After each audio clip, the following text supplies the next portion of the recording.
right, kids? Today we're going to learn another dance, and this dance is an American folk song called John Kanaka rhythm. We're going to learn to decode this rhythm. I want to figure out what Kanaka is. And then we're going to do some of the solfege work, and we're also today working a lot on the movement. And so if I look at my movement, we're learning do's, we're learning how to train partners, and we're practicing our passion, and I'm stopping and clapping. And then this form is a call and response song, and so we're going to really learn to have calls and responses and take turns, and I'm going to go.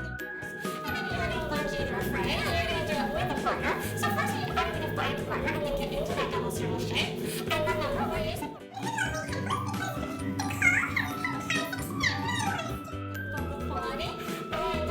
make sure you're following me the whole time, okay? Ready, go!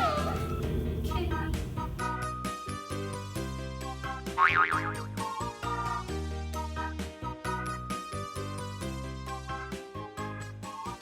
Hi, and welcome to Teaching Tips for Elementary Music.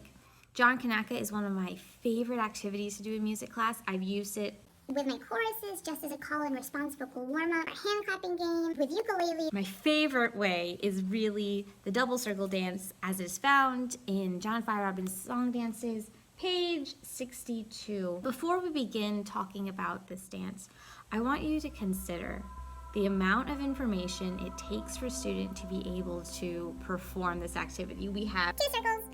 Outside partners do-si-doing, there's hand clapping in partners out do-si-doing, you're switching to a new partner, the song isn't finished yet, you're singing. So please remember what it feels like when you have someone yelling directions at you and you have no idea what's going on. The words they're saying make no sense. Maybe it's a different language. It is necessary that as a music teacher, we teach from a skills perspective and not a chronological list down the page. You need to give your students something which they are able to hold on to, but I need to have myself thought from what is the basic skill, what would be a logical progression of these skills, and teach from that. So I'm going to show you my teaching process. Here's this fairly detailed skill ladder, which ensures success and engagement along every part of the way.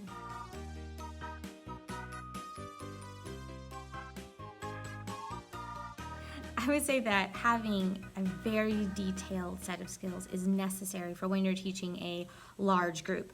I think large group is more than 10 students, and that could depend on the fewer than 10 students that you have. As soon as you have 10 or more students, you start having to repeat things, really tap into the different learning modalities, make sure you've caught them the way they understand in the moment they were ready to learn. And in those cases, you need all of these steps to really make sure every student will be successful and stress-free throughout the learning process. You will know your class, you will know what steps you can spend less time on, what steps will need more emphasis, and experiencing different ways of practicing. Practicing the rhythm on an instrument, practicing the rhythm as a body percussion, internal hearing, all of the steps that go into making good musicality. I would spend time on each of those, but it would take several class periods for me to work through all of these steps. And at the beginning, I will not let the students know that this is going to eventually be a dance. I won't give them any clue. We'll just start and enjoy the level we are on, and then surprise them with a new level. The first step from this basic skill ladder is to clap on the word John as the teacher is singing. Now, if you're looking at the John Kanaka in Feierabend, he does not call for clap. The final move you will do is stomping your foot once. I sometimes will have a move which will get replaced. There are 2 of those in John Kanaka, and I have them for very specific reasons. First, on this word John, if you're stomping on it, that forcefulness will carry into your singing. I found that if I do a clapping motion or some sliding motion, from the very beginning, I can get that musicality, the John Kanaka, John Kanaka, not John Kanaka.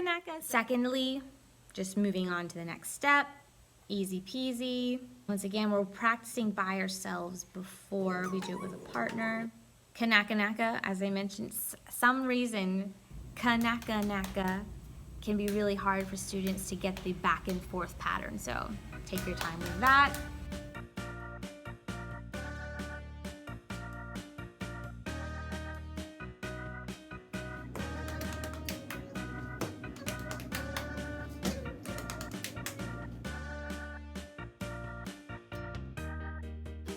In step 6 for this basic skill ladder, I have a holding move.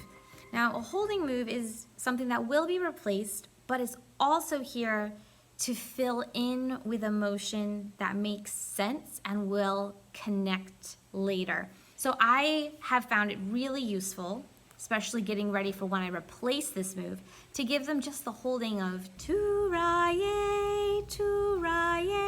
This is preparing them for when they then do the steps later. Having already thought through that, they will be able to make that smooth motion instead of skipping ahead with a tu-ra-ye, and then they've passed 3 partners, they've not made it to the next partner, but giving them this slow holding pattern, counting 2 for that call. Moving on, working with partners, check, easy peasy. Double circle, okay. Get any people together and say, please form a circle, and you will most likely have a strange shifting blob. And you'll be like, oh, fill in that gap over there, and it doesn't get filled in, it just gets more blobby.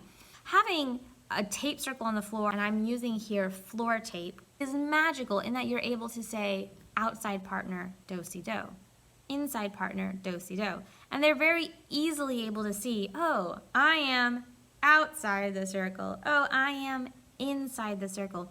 So my third tip is use visual clues on the floor for your dances. Changes your life. We've been doing the holding pattern for tu-ra-ye. We want their students to be able to complete that partner switch. Do not put the partner switch in the middle of the song unless your students are very able. So for my basic skill ladder, I will have as step 10, students are switching partners with 2 steps outside of the dance. We finish the verse, we count 1, 2. We move to the next partner. We do that move again. We make it clear that the outside partner is now going to take 2, hopefully evenly sized steps. They will land at the next partner. They will look to that person. Practice that skill separately. It's a different kind of action than anything they've been doing before in this dance. Once that is clear, they are now ready to add it into the dance. Coming to step 11, which is changing our holding pattern. Now they can do 2 steps and they've got that motion already in their feet, already in their body. The inside partner is already used to standing and watching for that next person to come. Everyone is ready, which is exactly what you want as you're working through a skill ladder. Each new element you add should just make sense.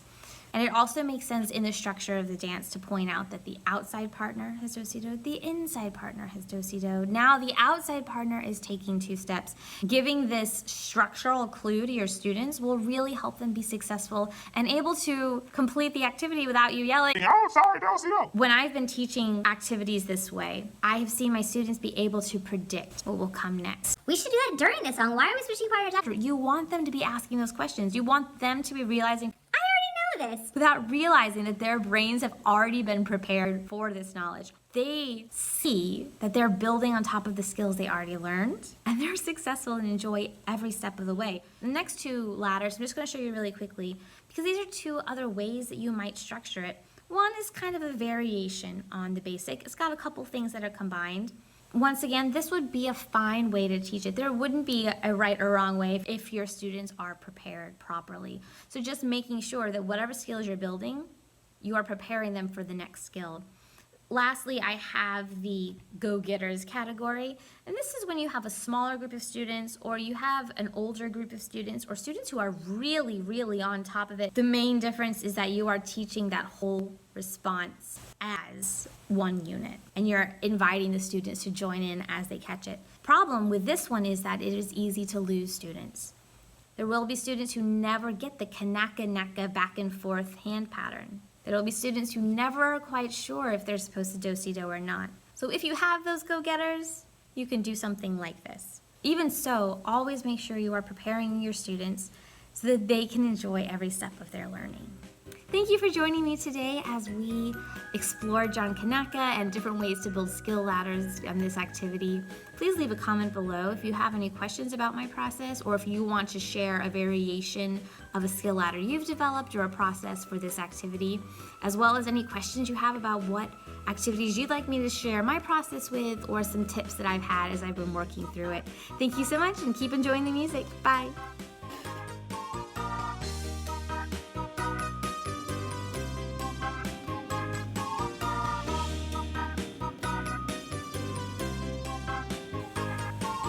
Why is I'm so bad at this?